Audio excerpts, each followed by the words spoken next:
Hello! So ngayon guys, ipasasilip ko na sa inyo yung ating motor. I don't know if final build na ba to or marami pang idadagdag dito kasi pabago-bago kahit sa ating handlebar ito, bago to. Sa paggawa ko ng video nung pagsisilip ko sa aking motor ay hindi pa to bagong handlebar. Bali fat bar pa to, ay fat bar pa yon. Ito ay slim bar na naman. So medyo mababa siya kaysa doon at napakasakit sa likod. Ang ating motor ay almost 2 years na. Magto 2 years na siya ngayong December 2023, almost 24 months. At malayo-layo na rin yung nararating ko kasi almost 120 kilometers na yung takbo niya, pero lumalaban pa rin, may ibubuga pa rin. Kaya tara, silipin natin. Comment lang kayo guys kung ano yung kulang, ano yung tatanong nyo, kasi sasagutin ko agad. At kung hindi ka pa naman nakapalo sa aking page, baka naman. Tara, let's go. So, umpisahan natin sa ating upuan. Yung pagkakat na ko dito ay syempre ginaya ko lang yung nasa internet, yung sukat niya para mas may maporma din siya. Tsaka yung ito yung problema ko sa medyo matagal-tagal na rin to ginawa ko, tapos yun, naporma naman. Pero ang stock to na upuan. At saka dito tayo sa U-Bin. Yun. Diyan ako nagka-cut sa may signal light. At saka nag-U-Bin ako diyan sa... At saka hindi naman ako gumawa. Nagpatulong din ako. Yan. Yun lang yung mga nagawa ko sa upuan. Basta may gusto, mabibigyan ng paraan yan. 'Di ba? Maraming nagrereklamo kasi medyo maiksi, pero pag gusto mo kasi, gusto mo talagang gawin, gagawa at gagawa ka rin ng paraan pag gusto mo ang isang bagay. Kaya lang ang problema dito, magastos. So punta tayo sa rear shock absorber natin. Yan, dating nasa badya to. Doon ko to ikinabit sa badya ko, kaya lang lilipat ko dito kasi mas siya, para siyang muno ang tawag dito, lambot ng niya, ang play niya. Kaya dito siya kinabit. Sa mga naka YTX dyan, alam nyo naman na yung stock ng rear absorber shock sa YTX napakatigas at saka masakit sa likod kapag nasa rough road ka dadaan. At nakahiga to, bala ko pang patayo kasi kawawa yung shock absorber ko, parang na pagdalawang sakay. So punta tayo dito sa aking aftermarket na pipe. Alam nyo naman na aftermarket pwede lang, pero dapat may silencer ka, kasi kapag kinuha mo yung silencer, ang ingay, 'di ba? Okay lang 'yon, aftermarket. Kaya lang lagyan mo ng ma-issue din to, kasi nahuli ako nung nakaraang buwan kasi hindi ko nilagyan ng natikitan ako ng pulis kasi hindi ko nilagyan ng silencer, kaya natikitan ako at nagbayad ako. Kaya dapat pag tinanggal mo yung silencer, kasi may violation ka doon. Maano siya sa modified muffler kasi maingay. Pwede ka naman magreklamo kung may decibel meter sila, wala, pero doon ka pa rin sa ma-fall sa tawag nito, municipal ordinance or city ordinance, na bawal ang open pipe. Okay lang mag open pipe ka basta naka-silencer lang yan. Yun. Hindi ko nilagyan kasi gusto ko pa rin yung tunog. Nasa ano naman ako, bundok. Nasa probinsya namin. At ang sunod nating tignan, nasa paligid lang ako no. Nasa likod ako ng bahay kaya dito ako na lang. Itong bar and side mirror natin, yun. Pinagtripan ko yung camera. Ito yung pangalawang side mirror ko, kasi dati yung bilog. Nabali yun kasi natumba to. Pinalitan ko kaagad ng ganito. Kaya lang, nagsawa na rin ako. Kaya sa mga bagong video ko, sa mga reels ko dyan, nagpalit na rin ako ng bilog na side mirror na classic. Hindi na ako nag-bar-in kasi nagsawa na rin. At saka binibenta ko na ng kasama ko sa trabaho itong bar-in ko. Kabit niya sa Sniper 1.5, 150, 155. Kasi marami din gumagamit nito eh. Angas din tignan. Yun, ito yung ating handle grip. Medyo madumi kasi dumidikit yung mga dumi. Yung mga alikabok dyan sa ano. Medyo maangas din kasi tignan para sa akin. Hindi naman tayo pare-pareho ng taste. Yun. Uy!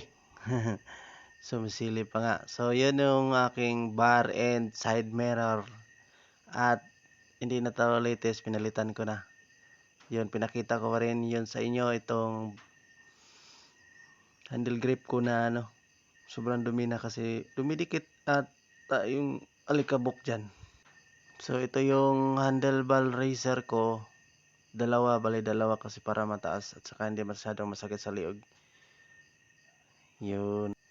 So, sa handlebar razor naman, mabibili mo lang ito sa motor parts. Ano.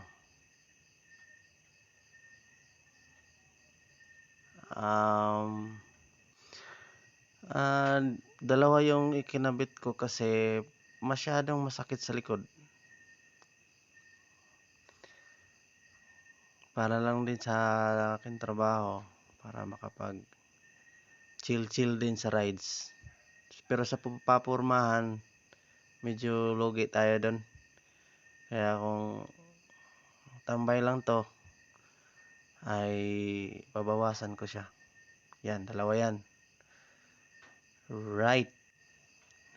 So kung nanood ka man ng video na to, don't hesitate to comment kung ano yung mga recommendation. Hindi ko na sinasali yung mga gastos ko dito. Masasakyan na tayo. 'Di ba? Basta sa pormahan ng motor. Ito lang yung motor ko na parang taste ko lang siya. Si-share ko lang at para may idea din kayo. Kung ano man yung hindi nyo nagustuhan, ay pasensya na. So, ito yung aking handlebar. Pala ko siyang palitan ng mas mababa. Right. So, parang na-awkward na din ako sa forma nito. Pero gusto ko yung mababa. So, punta tayo sa headlights natin. Meron to siyang grills dati. Tinanggal ko kasi hindi na masyado makita na siya. Yung ilaw niya. Yung ating bulb ay TDD. Na LED lights, 6 bulb. Ang tawag nito? 6 leads. At saka sa ating headlights. Shout out sa aking headlights. Aking signal lights na napaka nasisira na. Hindi ko pa napalitan kasi nabibisi nga ako eh. Ito sa kabila. Bala ko palang palitan to kasi wala na, hindi na masyadong yung ilaw niya, hindi na masyadong makita. Saka sa mga naka YTX dyan, sana may nakuha kayong mga idea dito. At kung ano man yung mga tanong nyo ay magko-comment kayo sa comment section. So pupunta tayo sa ating auxiliary lights. Sa auxiliary lights naman, dapat may bracket ka at hindi ito lumalagpas sa itaas ng handlebar or sa headlights. At ang batas ng LTO nito ay dapat hindi rin siya maalog. Kaya bawal to ilagay mo sa telescopic at saka may bracket siya. At wag mong i-on kapag maliwanag naman. Kasi bawal to. Gagamitin mo lang to sa mga fogs or sa gabi or kasi bawal to sa sa urban areas, for example Davao City. At saka dapat hiwalay ito ng switch din. Saka 6 valve lang dapat, 6 leads valve lang dapat. Yan ang kung anong brand to, TDD. So nabili ko rin siya sa online. So pagdating naman natin tank cover, pinili ko rin sa online. Ayun, may mga binibenta dyan na tank cover para hindi masyadong babad sa sobrang init. At yun ang ating tail lights or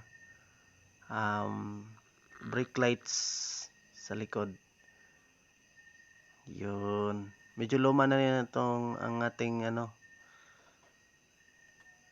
tank cover kaya mapugaw na siya. Yun. Bisaya mangog kadung. Ang ninyo, marag may ipit ko ba? Ipit oy, anga eh. So dito punta tayo sa ating speedometer. Medyo nasira na siya kasi hindi na siya umaandar at balak na rin siyang palitan para wala pang budget para dito. Kasi inatras ko siya dati inatras ko siya, hindi naman nasira pero sa pagkakataon di inaasahan, nasira din siya. Yun, speedometer natin. At ito yung ating it's a prank. Ito yung ating muffler. Nakabalot siya ng thermal wrap. At saka itong ating cover. Dati pa to. Nilagyan ko siya kasi maiksi kasi yung front fender natin at saka baka may batong tumalsik sa ating pinakamahalagang makina. Delikado. At ang ating bolt. Oversize na yan kasi na lost thread. Ang sakit panoorin na lost thread siya pero nasa-solve ko siya kasi oversize tayo ng thread. Anong next? Dito sa ating gulong size, of course stock ring rim natin at saka yung gulong 325/17. Medyo mabigat siya kasi kailangan natin palitan kasi scrambler or tracker or copper racer tong motor natin. Kailangan maporma, malaki yung gulong. Pero ang problema malayo yung biyahe ko kaya pinalitan ko siya ng medyo maliit. Yun nga pala ang ating auxiliary lights. Ito yung sa ating headlights at ito yung sa ating auxiliary lights. Magkahiwalay ng switch.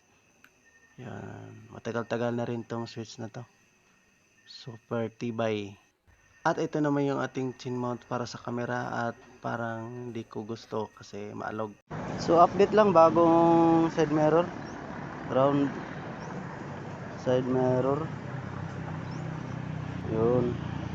So online lang to guys. Yung bagong handle grip. Bagong handlebar na napakasakit sa likod kasi mas malayo siya sa akin. Yun.